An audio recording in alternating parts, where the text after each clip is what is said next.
شروع اللہ کا نام لے کر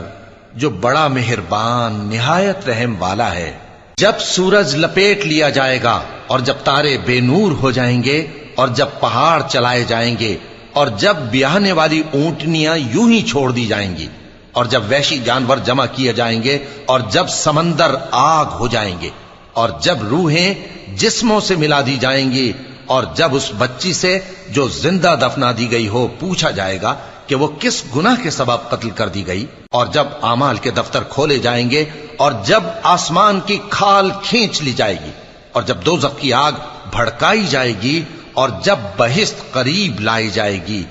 تب ہر شخص معلوم کر لے گا کہ وہ کیا لے کر آیا ہے۔ پس میں ان ستاروں کی قسم کھاتا ہوں جو پیچھے ہٹ جاتی ہیں اور جو سیر کرتے اور غائب ہو جاتی ہیں، اور رات کی قسم جب وہ پھیلنے لگتی ہے، اور صبح کی قسم جب وہ نمودار ہوتی ہے، کہ بے شک یہ قرآن اس فرشتہ عالی مقام کا سنایا ہوا پیغام ہے جو صاحب قوت ہے، مالک عرش کے ہاں اونچے درجے والا ہے، سردار ہے، ساتھ ہی امانت دار ہے۔ اور مکے والو تمہارے رفیق یعنی ہمارے پیغمبر صلی اللہ علیہ وآلہ وسلم دیوانے نہیں ہیں،